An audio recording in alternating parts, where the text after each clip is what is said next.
Welcome back to Live from the CRJ, the podcast where we center lived experience, challenge dominant narratives, and amplify voices that are too often left out of the conversation. Today's episode is a powerful one. We are joined by Gerard Lawless, a New Orleans native, poet, and formerly incarcerated man who lived through Hurricane Katrina while in prison, an experience that rarely gets discussed, documented, or remembered.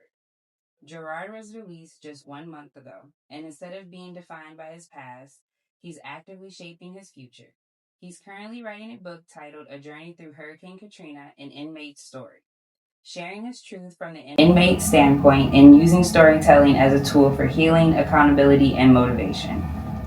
Today we'll talk about growing up in New Orleans, mental health behind bars, re-entry, and what it means to reclaim your humanity in a system designed to take it away.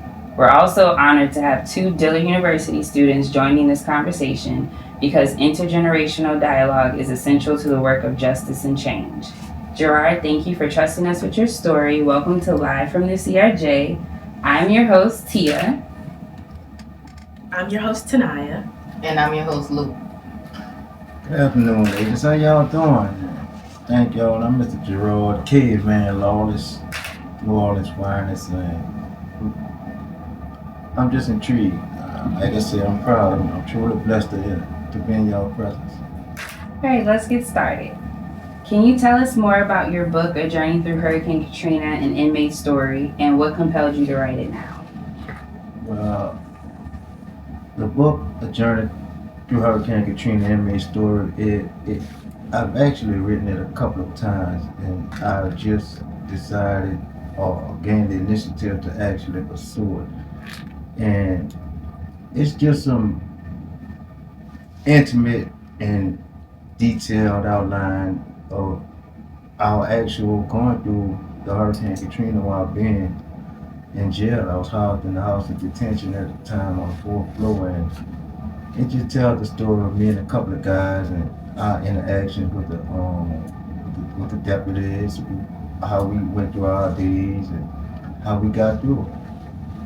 And what was it like living through Hurricane Katrina while incarcerated when the world outside felt so far away? Well, the first and most startling part was that they actually left us in there. Like Hurricane Katrina hit, I believe Sunday night and Monday morning, and we didn't get out until Friday. So within that week, we had no food. Everything was shut down. We had no food. We had no touch with the outside world. Besides a couple of times that the deputies would come down and check on us, but they rarely did that too because they were in survival mode too. They were actually left in there stuck in there too. The water was so deep to I think it had about at least 7-8 feet of water. They came and got us out on airboats. Oh wow. So it was a real, and like I said, it was real. For the simple fact we had to ration like the few little items we had left in the bag. Well, imagine just sitting in a 10-man cell with 9 other people, and you got 2 toilets full of feces and urine, and nothing. It's exposed. You feel me? So we breathing in all these things, and then we're in the summer heat. Imagine the summer heat. We're in late August in New Orleans, so Yeah. it was torture. And there was no contact with family, loved ones during that week at all, I'm sure. All. It actually came to the point where families had to find. We were later housed in Angola, Louisiana State Penitentiary. Families had to actually find their loved ones. Like I could recall, and I talked about it in my book about somebody calling me and just actually had to like hunt me down to find out my whereabouts. So like it was just crazy for me, like the system, how they just left us. Like they didn't call a mandatory evacuation for, but I guess they downplayed it or overlooked it. But we all know it wasn't the actual storm. It was, I guess the flooding, and just like happening on Hurricane Betsy, it was either flood the French quarters or flood the urban areas. So you know what that choice meant. So they chose to crack it at the canal and crack it in other spots, and because the water had to go somewhere. You know, New Orleans is just a bowl. We're surrounded by water from the river, the lake, and the river downstream. So we're surrounded by water. So the water had to go somewhere. So I guess they chose to divert it in the hood. Yeah. Okay, so we had kind of just jumped into the story, but this one kind of like, I guess, taking it back to the city, because I'm from New Orleans too, so I'm real intrigued on what you mean by this statement. I ain't never heard this one. So you described New Orleans as a dog-eat-dog city. What do you mean by that? And how did that environment shape your choices like early on? Well, when I mean dog eat dog, like if you know anything about the raising of animals, like especially the dog, like it's gonna be the dominant dog is gonna be the controlling figure, like he's gonna do whatever he wants to do, and he actually acts out an aggression, and he gonna bite and snap and make the other dogs cur. So I compared it to that because if you're weak, you're beat in my city streets, and you had to, like, as I go on to tell in the book, like, you know, if you wasn't eating on the tell if you wasn't strong or you wasn't respected. Like you wasn't getting no meat, you wasn't getting no cheese, you barely ate, like, and it's just a mind frame that's been passed down to us, like, get me, like, you know, I ain't worrying about the next man, I ain't worrying about if they eat or not or how they going. It's just like I need me, and the rest, get it how you live, you know. And if you're weak, you're beat. And what was it like growing up in New Orleans before you went to prison? Like, what part of New Orleans you from? I'm off Valence and Magnolia, the original Chopper City. 13 walk, but my neighborhood, like, you wouldn't by Red Street being how it looks right now, because that's my actual hood, like Valence and Red Street, and from Napoleon to Red Street right now, it look like bright lights and city streets, you know. That's where Bearcat at. You feel me? Right. But back in my era, like, it wasn't that. Like, I can recall coming home a week straight to buy this. And it's middle school. And, you know, we have our trunks on one side of the store. We had our store in Valence and Magnolia. And we got the drunks on one side. We got the hustlers and hoodlums on the other side. And so, for me, like, I come up under a baby Cash Money CEO. Like, I actually come up under him. He running me off the corner, you know, go your tail inside type stuff. And growing up, seeing these things, I've seen the nicer side, but me personally, I've always been captivated by the muscle men. So I've seen how the muscle men can go to the money men and get what they want. So I was intrigued by that, so I studied the muscle men. And I saw how imposing my will, you know, the acts of aggression, how I gained things. And I started utilizing that. And that's how I came to have my status in the neighborhood, because of the aggression and the fighting and you know, the other harmful things, harming people. And even though this wasn't my core, this is not really how I felt on the inside, but this was how I saw you obtain things. You feel me? This was a way of me getting what I wanted. So I chose to utilize the muscle, which in turn led me to countless stints in jail. It's just that I've been blessed. I'm blessed here today because I have 6 convictions. I have 5 state convictions and 1 federal conviction. And I still stand here today with the most time I've done it these last 7 years where I've just come home from federal prison. And that's the most time I've done in jail. But I also had to understand that this wasn't me. Like, even though like these are my actions, my mentality and my heart really wasn't in it, you know, but I had to gain, like I had to, everybody wants to belong, I want to be a part of. So I did what I felt, what gained me these status or means of being accepted. So I don't know. That's why I'm here today to iterate those things and also the transition from being the muscle, the mean man, or the bowed guy to being a contributing factor in the community and to society. That's why I say I'm so proud of you ladies, because y'all are giving me my future, you know, especially dealing with the criminal justice thing. Like, so I'm really intrigued. I'm thankful and grateful to be here. We're really glad you're here with us as well. And I know when we talked, you said that you've been home for a month now. Yes, ma'am. And what's the biggest difference between the freedom you imagined versus the freedom that you're hoping to achieve now? Well, like I told you, within this month time, I've LLC, the publishing company.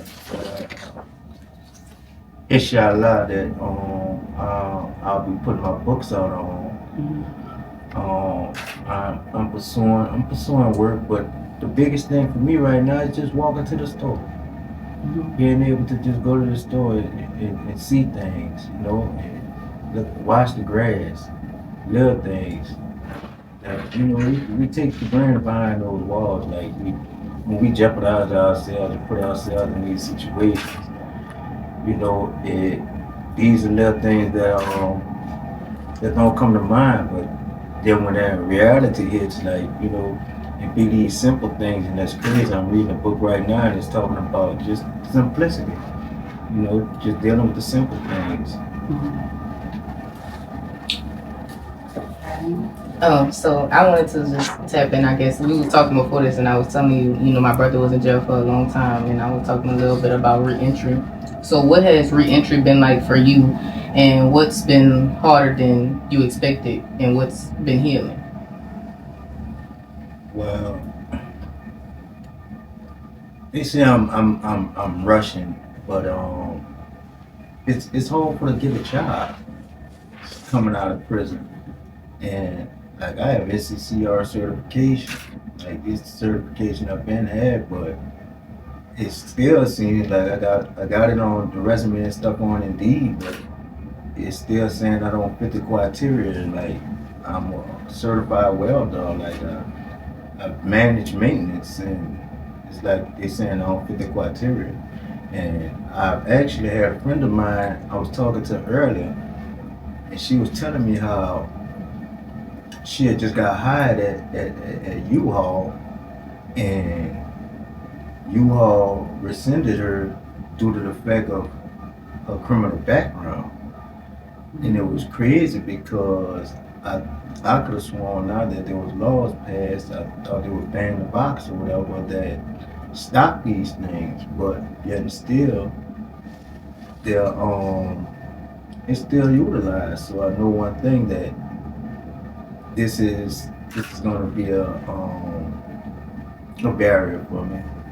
It's gonna be a barrier for me. So like I said, it's just I have retrained my mind. Like, a lot of these things would have gotten me down to make me catch the fuckets. That's I excuse my, but you know, that's what I just say. The heck with it, and you know, and go on, do my thing, get back to what I know. But I retrained my mind during this time to not just bask on the negative, but focus on the positive and just keep pushing it. And I do trust and believe that the energy and time will present situations for me to what I believe is for anyone, that you're gonna get your heart's desire. Whatever you choose to do, whether it's negative or positive, if whatever you put your energy into, it's gonna come to fruition. Now, are you ready for what comes from that? That's the whole thing. And that's another thing that I really want to pitch is like just do a few seconds to think before we act on things, before we respond or react. And you was asking about the re-entry or the rehabilitation part of prison. That's funny. Because like prison is this prison, they speak these things, but prison isn't designed to rehabilitate us. If you don't take these things upon yourself and actually put in the work and do what it takes to, you're not gonna, you can go in there and watch TV and play the games all day. You got people that just sit around and bully, go extort. It's big, all that's big in prison. But it's what you choose to do with your time. And I just chose to invest in myself, my craft. Like I've always been a writer, been a good writer. I love writing poetry. But I never pursued it. I never really gave it my energy. It was really a hobby that I like to do it. And I also had to accept the fact that, all right, you Mr. Muscle, you the hard guy, but there's also an other side too, like that everybody has this, and nobody likes to show their vulnerability or their softer side. And believe it or not, this is the only thing that's going to keep us together, because we thrive off of helping each other, like, you know.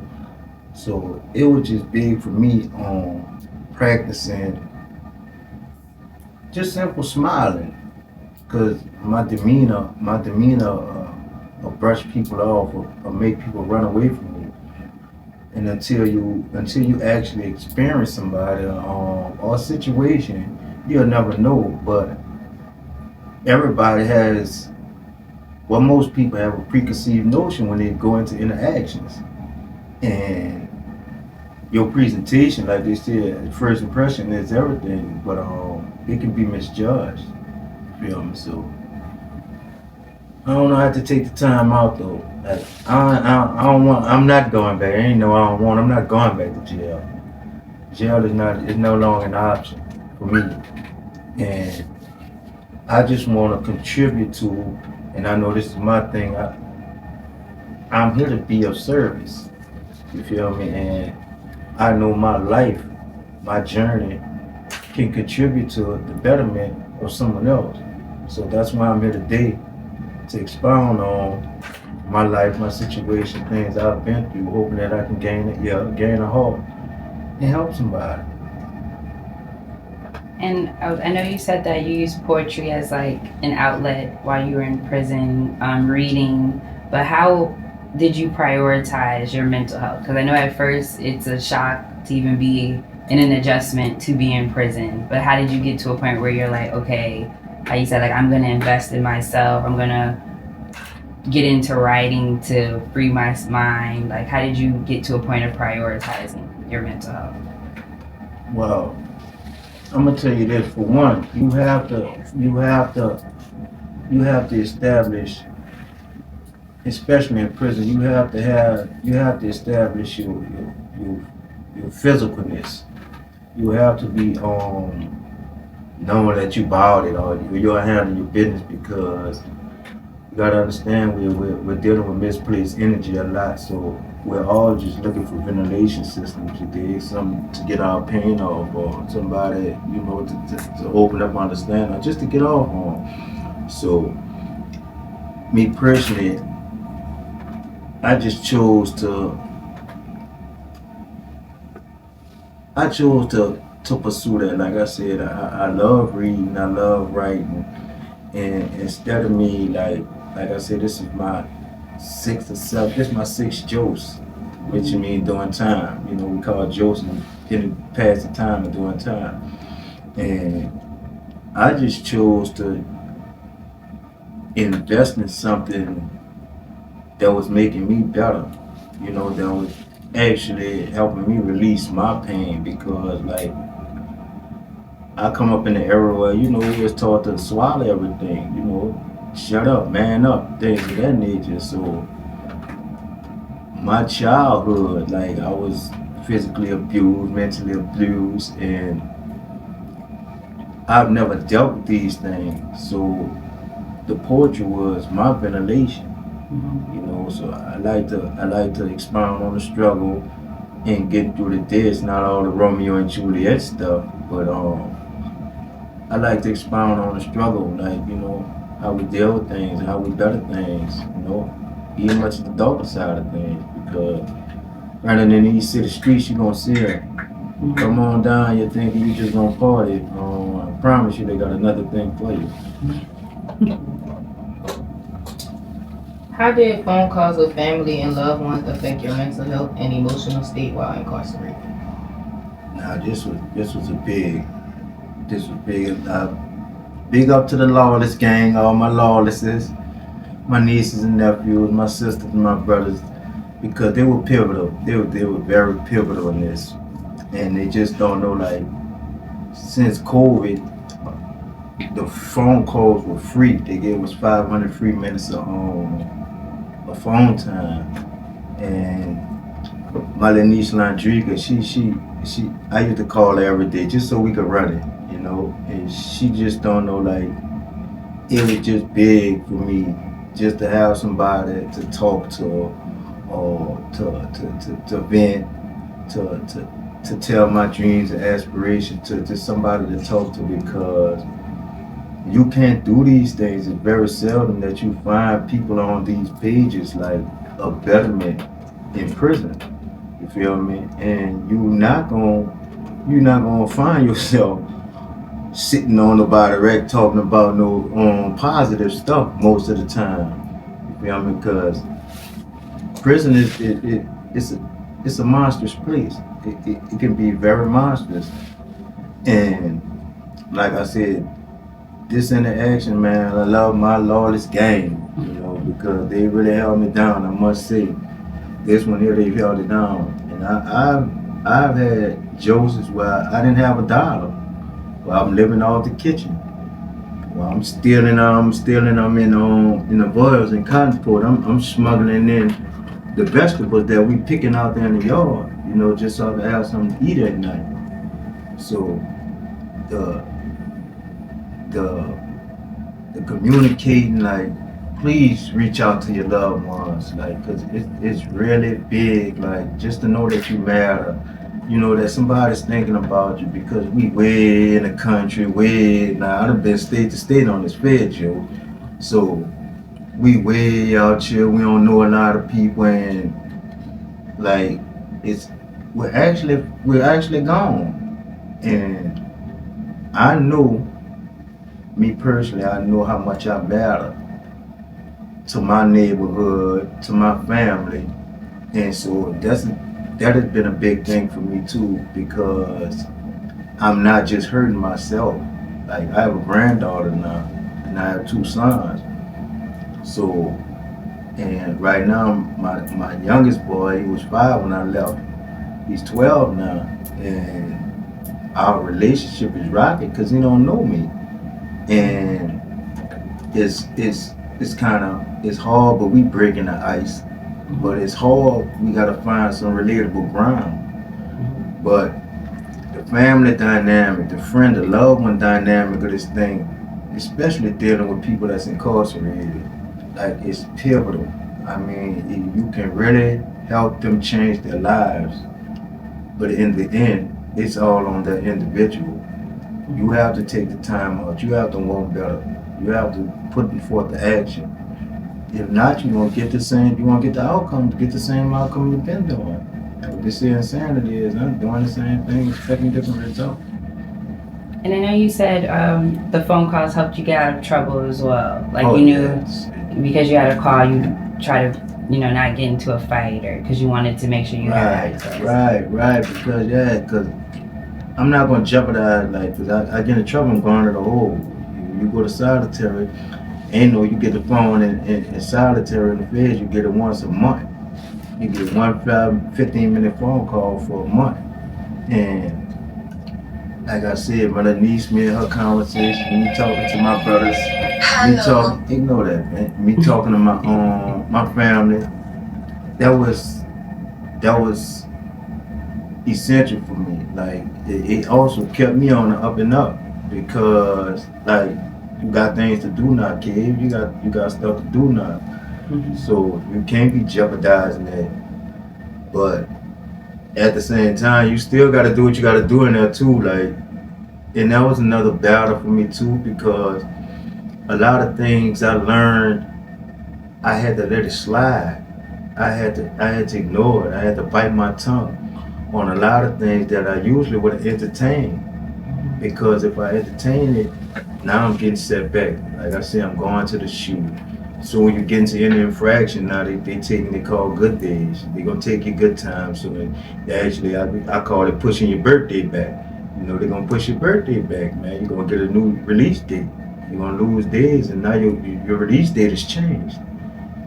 And now you calling home talking about I done lost these days, and now the people looking at you. Now, man, you still the foolishness, man. You ain't trying to do nothing. But at the same time, it's a lot of circumstances sometimes that you gotta. This is like I said, it's a dog-eat-dog mentality in prison. So sometimes you gotta stand, and it gets physical, real physical. With that being said, what do people on the outside get wrong about incarcerated men? One thing I know for sure, they feel like we safe. They feel like we ain't got nothing to worry about. We got 3 hots in the cot. We don't got no bills. And I've actually had my family tell me that. Like, but the food that you eat is garbage. You wouldn't get this to your dog. Real talk. Like the things that they pushing through the hatch is just wrong. And it done came to the place now where they're weighing the trees. It ain't about what is in it. They actually just putting it on a scale. Long as it's 8 ounces, send it out the door. Whatever it is. So on the outside, and then now they made like the commissary. Like it make me want to get on some Michael Jordan stuff and invest in this. The way they're making the money off the commissary in jail. Because they know one thing, that the food that they producing, ain't nobody eating that. How you gonna eat that? So you have to have some kind of means of coming from the outside world, people help me out. Or you going jack, you going to take somebody's shit. It's just that simple.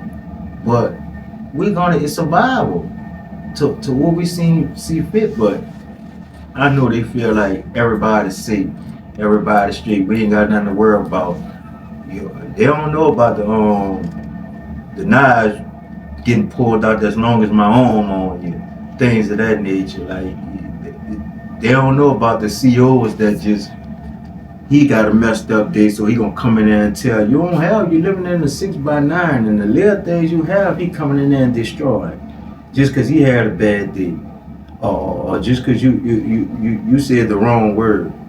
You feel what I'm saying? So it's a lot that we deal with, and we got to understand that prison is not built, at least in America, I'm going to say this, it's not built to help us. They preach all this rehabilitation and all these things, but you're cutting the funding in programs. It's so hard. It's so much red tape that you have to go to try to get to the programs. Is to the point where a lot of us, we just throw our hands and we say, the hell with it, we ain't even gonna try. But these are the things that we actually go through. And like I said, prison is not designed. If we get rehabilitated and actually do better in life, is the prisons gonna run? There'll be no more need for prisons. There are going to be a lot of jobs lost. There's going to be a lot of funding that's not going to be done. And this going all the way up to Congress. You know, it goes all the way to the higher ups. So we gotta understand first, before anything, that this is a business. Prison is big business, and we're just herd of cattle when it comes down to that. With that being said, what helped you hold on to your humanity in a system designed to strip it away? Me personally, even though the circumstances in my life would always try to take away from me, I've always felt and knew that I was something. Like, I went through, like, my mom died when I was 5, 6 years old. She had no siblings, and it just was my grandmother's soul. And I'm the black sheep of the family. I have 2 older than me and 2 younger than me, and I'm the only one that ever been to jail. I'm the only one that ever dealt with the system. You know, I'm the only one getting in trouble. So I've always been the outcast, and I had to really sit down and come to grips with myself and really accept who I am. And that took a lot of internal deep diving, and it's been 40 some years, but I had to come to this realization because these people that I was giving my all to, I wasn't getting the energy back. It wasn't reciprocated. These things that I was loyal to wasn't loyal to me. Like, I'm banging in the streets and I'm banging by myself, you know, and like, where the partners at? Where the hood at? But when it came down to a lot of the situations, I'm by myself. I held it down, but I thought it was, you know, some hood stuff. You feel me? That there's supposed to be some conglomerate, like some togetherness.